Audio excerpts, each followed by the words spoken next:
Virtualmente todos na Terra, independente de sua religião ou nacionalidade, reconhecem que existe alguma espécie de batalha ocorrendo no mundo entre as forças do bem e do mal.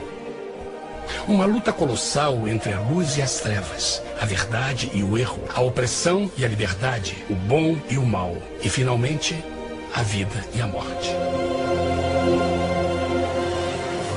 Qual é a história por trás deste evidente paradoxo? Muitas religiões, assim como a Bíblia, ensinam que além deste véu tridimensional do mundo físico que vemos, existe outro mundo espiritual que não podemos ver. Nesta realidade invisível ao nosso redor, se desencadeia uma batalha titânica entre o herói supremo e justo contra o vilão mais cruel e maligno. A grande pergunta é: quem são esses personagens e como e onde começou esta crise cósmica? Este é o maior mistério de todas as épocas e a história mais fascinante e verdadeira que jamais tem sido contada. Esta crise envolve cada pessoa sobre a Terra. Sim, cada pessoa.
A história humana está repleta de cenas de guerras. E todas as pessoas já experimentaram conflitos. Mas para entender a origem do mal, devemos viajar ao passado para a Primeira Guerra do Universo. Porque esta guerra não aconteceu na Terra. Antes que o nosso mundo existisse, houve uma guerra no céu. Mesmo as palavras guerra no céu soam como uma contradição. É quase inimaginável para nós que pudesse haver batalhas e conflitos entre as criações de Deus no paraíso. O que pode ter causado este conflito celestial? Graças a um livro antigo chamado Bíblia, temos detalhes suficientes para poder juntar as peças e desatar os nós. Mesmo que trágica, é uma extraordinária e bela história de amor que vai desde o princípio dos tempos até tocar pessoalmente a você, a mim e a cada indivíduo na Terra. Nossa história começa há muito tempo atrás na capital do universo. Em um lugar chamado Céu, que estava repleto de seres angelicais que amavam fazer a vontade de Deus.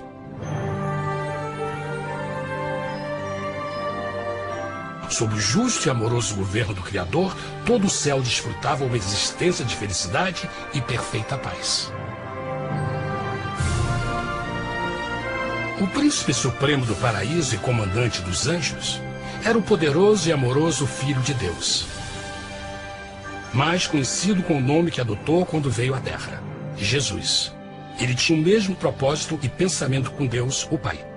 O céu, sob o comando compassivo do Pai, Filho e Espírito Santo, provou ser um maravilhoso lugar de paz e alegria. Para realizar as ordens de Deus, a Trindade estava rodeada de um oceano virtual de inumeráveis espíritos ministradores chamados serafins e querubins, mais conhecidos como anjos. Estas poderosas e inteligentes criaturas descobriram que a felicidade estava em cumprir as ordens do Todo-Poderoso. Mas Deus criou um extraordinário anjo para atuar como líder de toda a multidão celestial. A Bíblia nos diz que seu nome era Lúcifer, que significa portador da luz. Este querubim foi o maior ser criado por Deus e assumia a posição mais próxima do trono de Deus, estando diretamente sob a autoridade de Jesus. A tarefa de Lúcifer era difundir a luz e o conhecimento da vontade de Deus a todos os outros anjos. Lúcifer foi o mais esplêndido ser criado por Deus. Era extremamente bonito e dotado de enormes poderes de liderança e organização.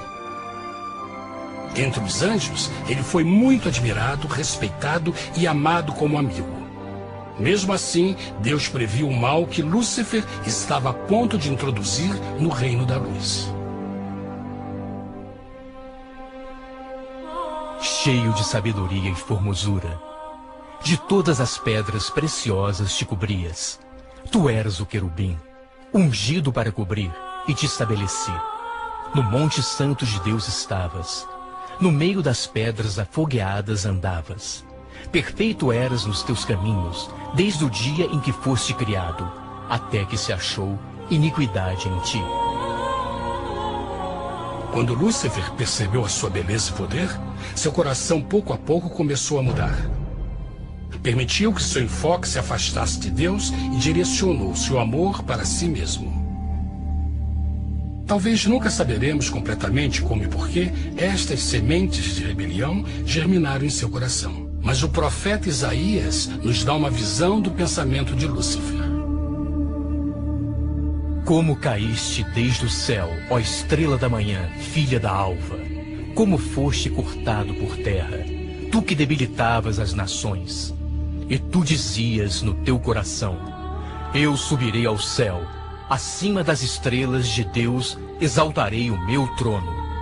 Subirei sobre as alturas das nuvens, e serei semelhante ao Altíssimo.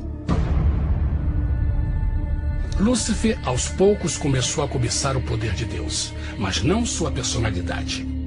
Ao pensar em suas próprias habilidades e belezas extraordinárias, os perversos tentáculos do orgulho e vaidade congelaram sua mente. Este ressentimento e inveja fizeram com que ele violasse a lei sagrada de Deus e se rebelasse contra seu governo. Precisamos fazer uma pausa e esclarecer algo. Desde o princípio, Deus ordenou que as leis da física governassem o mundo material em que vivemos.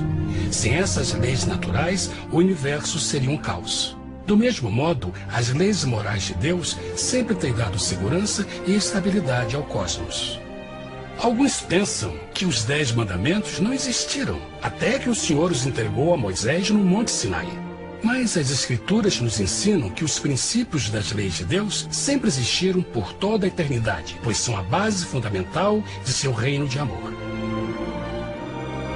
Seguros todos os seus mandamentos, permanecem firmes para todo sempre, e são feitos em verdade e retidão. Os 10 mandamentos são um resumo das características de um Deus de amor. Os primeiros 4 mandamentos descrevem quem é Deus, seu poder, seu território e autoridade. Os últimos 6 descrevem como é Deus, sua honestidade, sua pureza, sua fé. Todas estas coisas sempre foram verdade e sempre serão verdade. Agora, pela primeira vez na história da eternidade, Lúcifer começou a violar estes princípios perfeitos. Lúcifer sabia que se fosse compartilhar o poder e status de Deus, necessitaria de apoio. E deu início ao trabalho. Começou sorrateiramente a circular entre os outros anjos, plantando sementes de dúvida e descontentamento a respeito da liderança de Deus, ao mesmo tempo em que, sutilmente, revelava suas próprias virtudes. Ele insinuou que Deus abusava de seu poder divino e suas leis restringiam a verdadeira liberdade e felicidade de suas criaturas. Com seu raciocínio audaz e poder de influência, Lúcifer pôde persuadir a um grande número de anjos a se unirem para seu motim. Talvez se perguntem, como tantos anjos inteligentes puderam seguir esse desertor? Bom, lembrem que até esse ponto nenhum anjo tinha escutado uma mentira. E nesse primeiro estágio da rebelião, os anjos não perceberam a obsessão de Lúcifer em assumir a posição de Deus. Não sabiam que finalmente ele planejaria a tortura e o assassinato do Filho de Deus na cruz com a intenção de ocupar o seu trono. Estranhamente, Lúcifer pensou que poderia ocultar seus verdadeiros propósitos de Deus. Ai dos que querem esconder profundamente o seu propósito do Senhor e fazem as suas obras às escuras e dizem: quem nos vê e quem nos conhece? Não pense nem por um momento que a rebelião de Lúcifer surpreendeu Deus e o pegou desprevenido. O Senhor sabe de todas as coisas e os pensamentos de suas criaturas. Ele entendia exatamente o que estava se passando pela mente de Lúcifer. E piedosamente Deus advertiu o desgarrado anjo do perigo. Mas no final, o orgulho e a vaidade não permitiram que Lúcifer se arrependesse. Então, iniciou a rebelião total contra Deus em vez da humilde obediência. Alguns podem perguntar: isso significa que Deus criou um anjo defeituoso?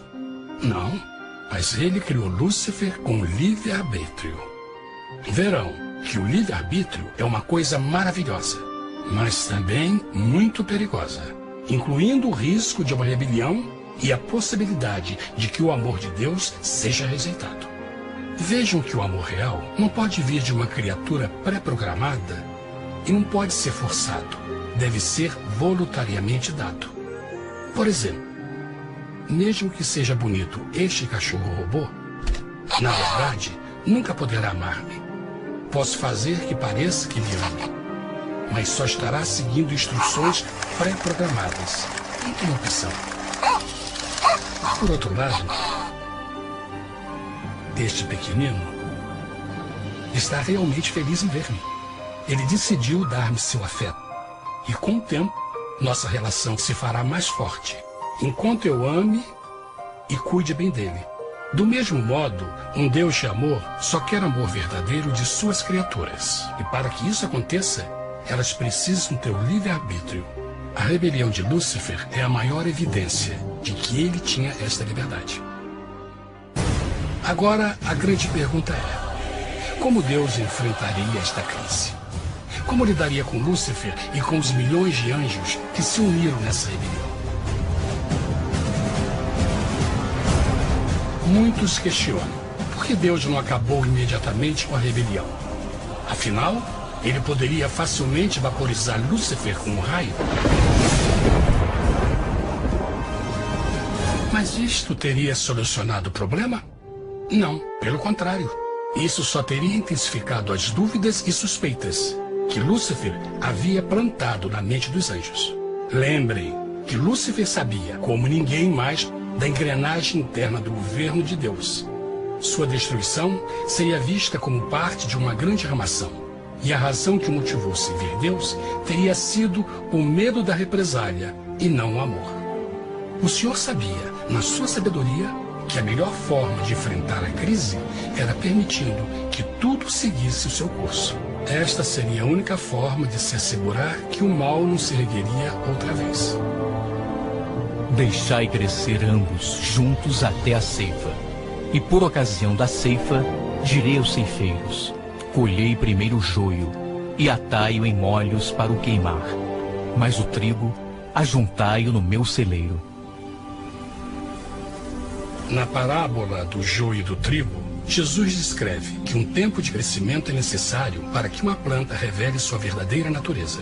No seu entendimento infinito, Deus sabia que com o tempo, o caráter real de Lúcifer seria exposto e que os amargos frutos de sua rebelião seriam vistos.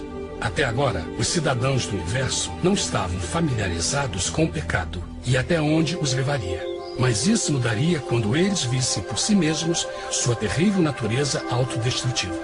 Afinal, a sabedoria e o amor do governo de Deus seria para sempre confirmado e o universo estaria seguro. Quando Lúcifer e seus seguidores revelaram abertamente sua rebelião, o Senhor soube que não haveria paz se permitisse que eles ficassem no céu. Deveria impor um limite, entrar em ação e enfrentar os rebeldes. Mas Lúcifer e seus seguidores nunca sairiam por vontade própria ou pacificamente. O passo seguinte foi a guerra. E houve batalha no céu. Miguel e os seus anjos batalhavam contra o dragão. E batalhavam o dragão e os seus anjos. Mas não prevaleceram, nem mais o seu lugar se achou nos céus. E foi precipitado o grande dragão, a antiga serpente, chamada o Diabo e Satanás, que engana todo mundo. Ele foi precipitado na terra, e os seus anjos foram lançados com ele. A Bíblia não revela exatamente que tipo de armas foram usadas durante este conflito cósmico. Mas esta guerra foi como nenhuma guerra que os olhos mortais já viram. Apocalipse 12:4 nos diz que finalmente Lúcifer e 1/3 dos anjos de Deus foram expulsos do paraíso.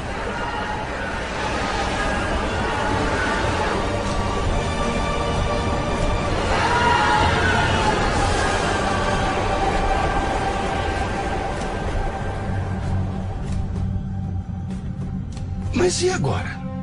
Lúcifer tinha milhões de anjos ao seu lado, mas precisava de um pedaço de chão para continuar sua rebelião.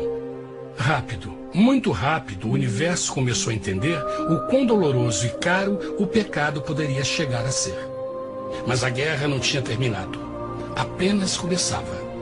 Lúcifer, o portador da luz, agora virou Satanás, o adversário.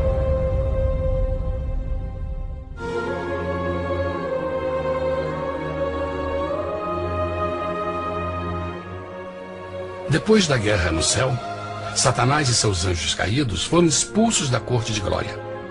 Por um tempo, o diabo e seus demônios vagaram pelo universo buscando inutilmente mundos que se compadeceram e se uniram à sua rebelião. Enquanto isto, o coração de Deus sentia intensamente o vazio que deixou a perda de Lúcifer e seus anjos. Então o Pai, o Filho e o Espírito Santo retomaram o seu trabalho favorito, o maravilhoso trabalho da criação. Decidiram fazer um mundo novo, pleno, com muita variedade e diversas criaturas de amor. Este novo mundo seria único, porque as criaturas principais seriam feitas à imagem de Deus. Para eles, o Senhor também daria o domínio deste planeta novo, que conhecemos como Terra. No princípio, Deus criou a terra. E viu Deus tudo quanto tinha feito, e eis que era muito bom. Que imagem maravilhosa! Deus forma um novo mundo, nosso planeta, Terra. E em cada maravilhoso dia da criação, algo novo e espetacular começa a fazer parte da cena. Por exemplo, no terceiro dia, Deus falou e uma linda e exuberante vegetação fez parte da existência. Plantas de todas as cores, formas e tamanhos. No quinto dia, o mundo estava repleto de espantosas e exóticas criaturas, que podiam tanto se elevar aos céus como deslizar pelas águas azuis. E outras podiam fazer as duas coisas. No sexto dia, houve a introdução de um grande número de animais terrestres. Desde o gigante elefante até o pequeno esquilo, cada um encontrou um lugar nesse novo planeta para viver em harmonia com o resto da criação. E também no sexto dia, Deus criou o homem.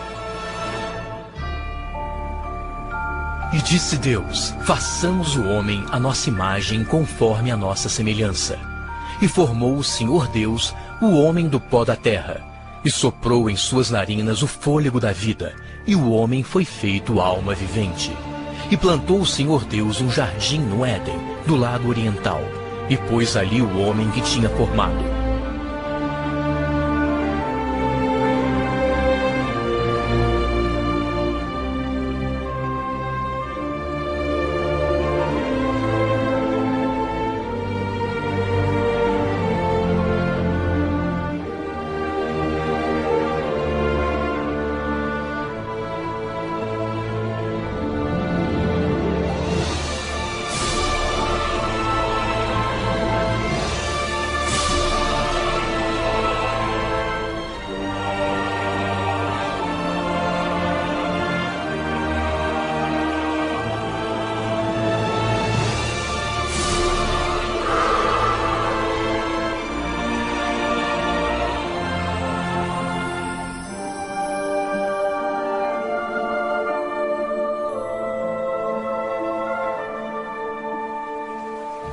Mas que grande honra ser criado à semelhança de Deus, ser um indivíduo com liberdade de pensamento.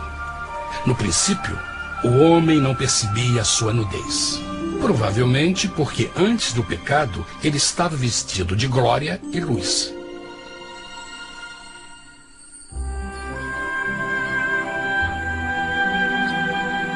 Deus também criou a companheira perfeita para Adão, sua bela esposa Eva.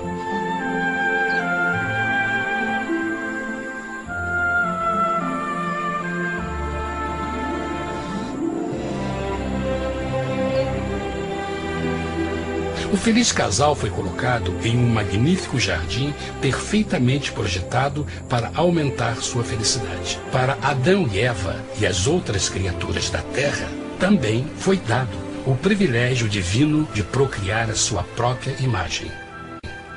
A intenção de Deus foi que a raça humana tivesse domínio sobre este paraíso perfeito para sempre. Eternamente felizes e saudáveis, trabalhariam com a flora do jardim de Deus, enquanto desfrutariam o afeto e companhia de todas as criaturas sob seus cuidados. O ambiente que nossos primeiros antepassados experimentaram foi muito diferente do mundo de hoje. As rosas não tinham espinhos, os insetos não mordiam nem picavam, e os leões e as ovelhas brincavam juntos. Mas a grande bênção era os humanos viverem em perfeita harmonia com seu Criador.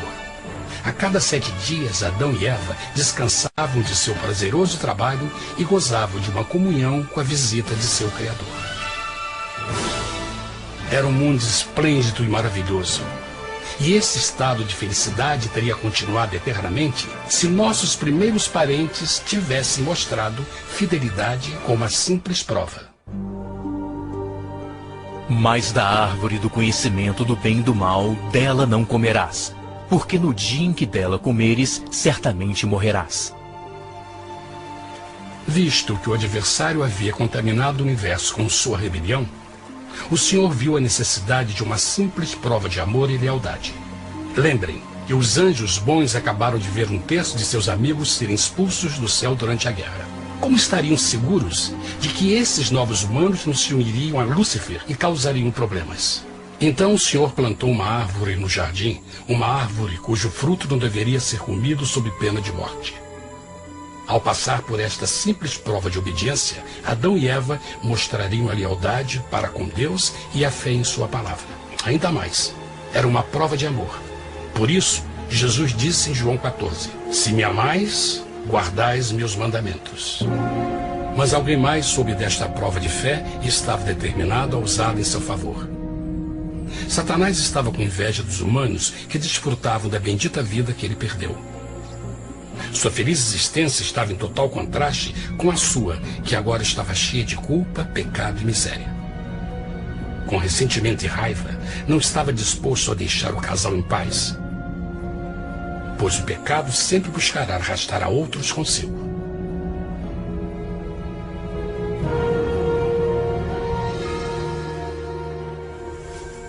Então um dia, quando Eva estava concentrada em seu agradável trabalho, se viu sozinha e muito perto da árvore proibida. Foi quando Satanás viu sua oportunidade. Através de uma serpente hipnotizante, o anjo caído chamou Eva até a árvore e a envolveu em uma conversação.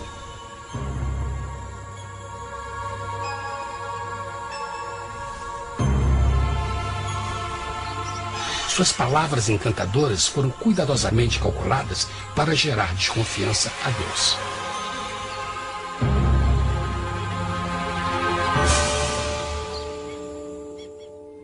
A serpente replicou à mulher, de modo algum morrereis. Deus sabe que no dia em que dele comerdes, vossos olhos se abrirão, e sereis como Deus, conhecedores do bem e do mal. A mulher notou que a árvore era boa para comer, pois era atraente aos olhos e desejável para alcançar sabedoria. Colheu o seu fruto e comeu. Deu também ao seu marido, que comeu assim como ela. Tragicamente, quando Eva escutou a suave e sedutora voz do tentador, começou a ter certas dúvidas da palavra de Deus. A serpente enganou-o com a promessa de grande poder e sabedoria. Isso chamou sua atenção. Além disso, aparentemente o fruto deu à serpente a habilidade de falar. Que outros poderes poderia dar a ela? E mesmo tendo acabado de conhecer a serpente, ela confiou em sua palavra acima da de Deus, quem a criou, e lhe deu um paraíso para viver. Então Eva comeu o fruto proibido e convenceu seu esposo a fazer o mesmo. Adão poderia ter escolhido ser fiel a Deus, mas colocou seu amor pela esposa acima do seu amor por Deus. Quando os nossos primeiros parentes mostraram lealdade ao inimigo, o domínio da terra foi tomado por Satanás. Não sabeis que, vos oferecendo a alguém para lhe obedecer, vos tornais escravos daquele a quem obedeceis? Ninguém pode servir a dois senhores. Este mundo agora seria o último campo de batalha entre o bem e o mal, e o coração de cada homem e mulher seria o prêmio. Adão e Eva não se deram conta desse tempo, mas seu momento de desconfiança e desafio abriria as comportas do sofrimento de milhões de pessoas durante milhares de anos.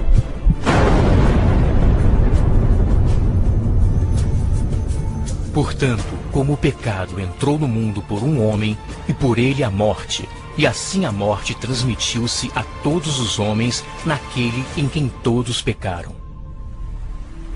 Nossos primeiros parentes logo enfrentaram o terrível resultado de seu pecado. Em estado santo, Adão e Eva resplandeciam com túnicas de glória. Depois de pecarem, suas túnicas naturais de luz se desfizeram e eles ficaram mortificados com a sensação de sua nudez. Vergonha e temor tomaram lugar de sua alegria e paz e trataram de cobrir sua nudez com folhas. Agora eles se encontravam sob constante influência do diabo. Ao ceder à tentação, debilitaram sua natureza, e Satanás ganhou poder sobre a humanidade. As pessoas não podiam resistir às tentações do diabo com sua própria força. Por último, e o mais aterrador, se encontravam vivendo sob a pena de morte iminente. Deus havia advertido que a desobediência traria a morte. Já tinha experimentado a morte espiritual. Quanto tempo passaria para sofrerem a morte física também? Nesse ponto, seu futuro não tinha nada mais que escuridão e desespero. Tendo expulsado o homem, colocou diante do jardim do Éden os querubins com o cintilar da espada flamejante, para guardar o caminho da árvore da vida. Como o pecado provocou a expulsão dos anjos caídos de seu lar celestial, agora pela desobediência, Adão e Eva foram tirados de seu jardim, seu lar no paraíso. Tudo à sua volta estava mudando rapidamente, e a humanidade se encontrou suscetível às dores, doenças e finalmente à morte. Até os animais e plantas estavam infectados pela terrível maldição. Os espinhos e cardos agora pareciam árvores e flores, e os animais que antes eram gentis começaram a se matar e a devorar uns aos outros. O pior resultado foi que o pecado separou a humanidade de Deus. Mas vossas iniquidades cavaram um abismo entre vós e vosso Deus.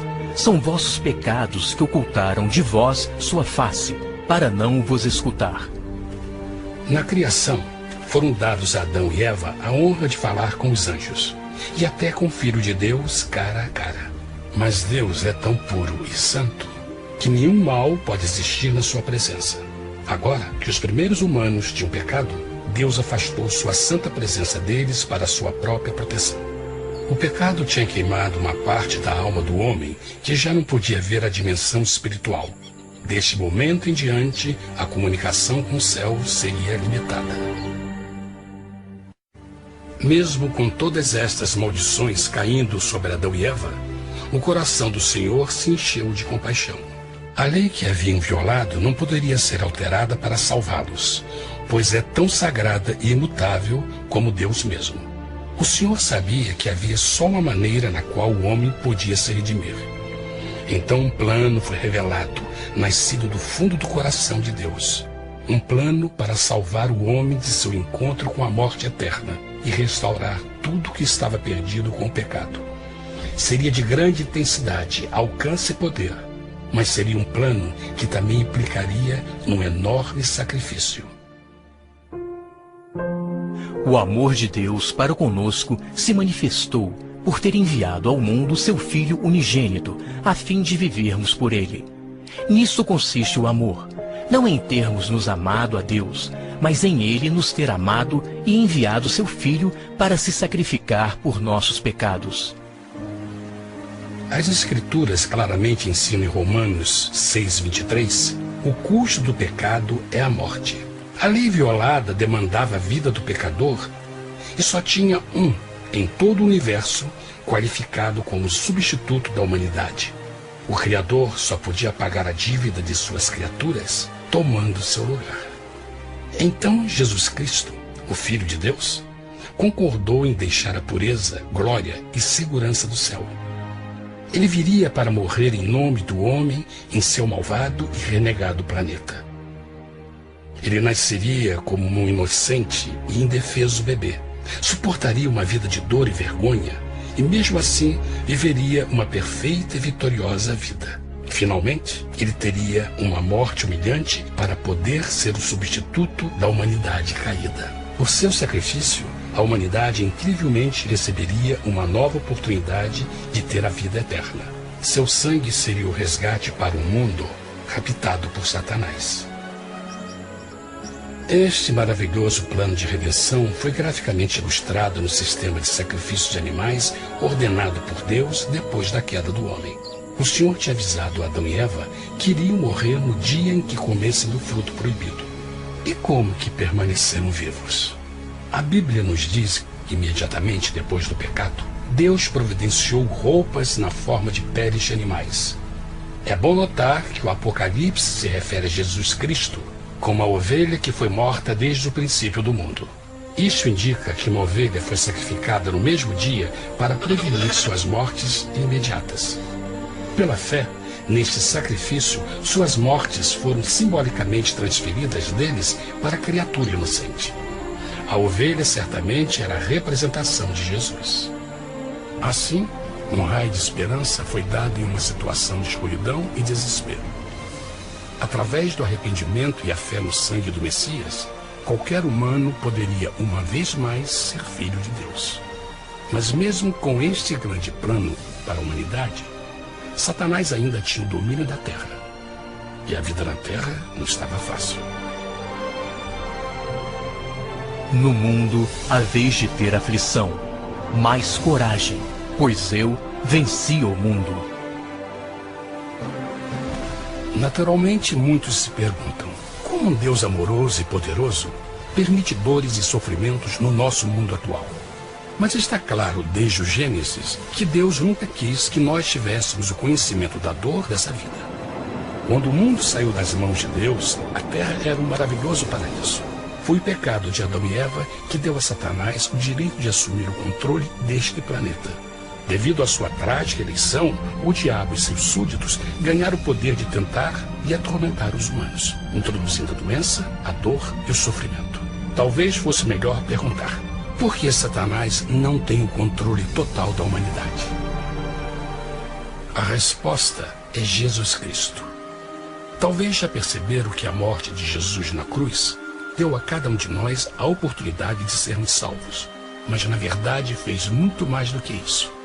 Quando o Salvador ofereceu sua vida para redimir a terra, esse ato poria restrições ao controle de Satanás sobre a humanidade. Satanás não poderia forçar nossa vontade e seu poder de nos ferir seria limitado.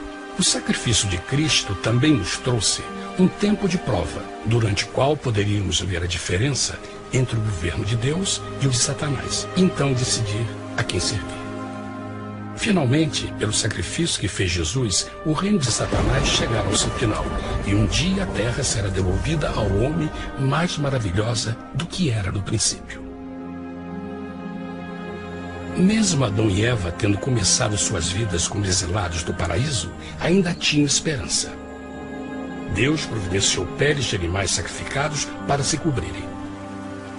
Mas o mais importante, ele prometeu o sangue do Cordeiro de Deus para pagar por seu pecado, se aceitassem a Cristo e se arrependessem. Uma grande pergunta permanece: aceitaria o grande presente de Deus? Como escaparemos se agora desprezarmos a mensagem tão sublime da salvação? A incrível história que acabaram de escutar é verdade e afeta vocês. Pois, pelo desejo de Satanás de ser Deus e a desconfiança e desobediência de Adão e Eva, todos nós nos encontramos em uma situação perigosa. De um lado, a humanidade foi grandemente favorecida por Deus com uma segunda chance de recuperar nosso lugar no Éden. Por outro lado, se nós desistirmos de aproveitar esta grande chance, nos tornaremos escravos de Satanás e finalmente seremos destruídos quando Deus limpar o universo do pecado. Amigos, não há melhor hora de fazer sua escolha por Jesus do que agora mesmo. Nenhum de nós sabe quanto tempo mais teremos que viver nesta terra. Jesus nos tem mostrado grande interesse no seu bem-estar e seu amor por vocês o levou a providenciar uma maneira de escaparmos de uma futura destruição. Ele quer que você o aceite e se arrependa de seus pecados. Através de Cristo pode encontrar o perdão para tornar-se como Ele em caráter. A triste notícia é que Satanás atua de todas as formas possíveis para evitar que aceite o presente da salvação de Deus. Devido à nossa rotina da vida, o amor ao dinheiro ou alguma outra distração fascinante, ele trabalha para manter a todos ocupados e afastados do que, na realidade, mais importa, sua salvação eterna. Para que entendam a realidade da situação e que se você não escolhe a Jesus por omissão, está escolhendo a Satanás. Mesmo que a terrível escolha de Adão e Eva nos traga morte e miséria, vocês agora podem tomar uma melhor decisão. Deus está oferecendo uma paz que satisfaz o anseio mais profundo de sua alma e uma alegria que não encontrará nas atribulações deste mundo. O desejo que tem o coração de Deus é que seja salvo e esteja com Ele no paraíso. Mas o único que pode mantê-lo fora do céu é você. Imagine a tragédia que seria se você recusasse este precioso presente. Você pode decidir hoje e aceitar a salvação que Deus prometeu. Na verdade, nesse momento, pode aceitar a vida eterna através de Jesus Cristo. Posso convidá-lo para que acompanhe agora mesmo em uma simples oração, aceitando sua maravilhosa oferta? Por favor, repita depois de mim. Querido Pai Celestial, venho a Ti agora e humildemente pedir Teu perdão. Senhor, confesso que sou um pecador e violei Tua santa lei. Entendo que a pena por esse pecado é a morte.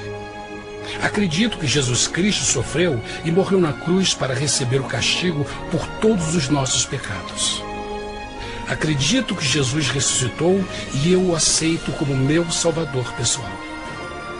A partir deste momento em diante, Te dou o meu coração e o aceito como Senhor da minha vida.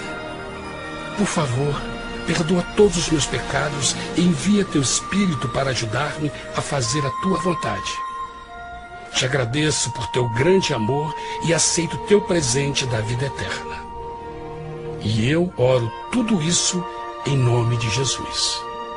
Amém.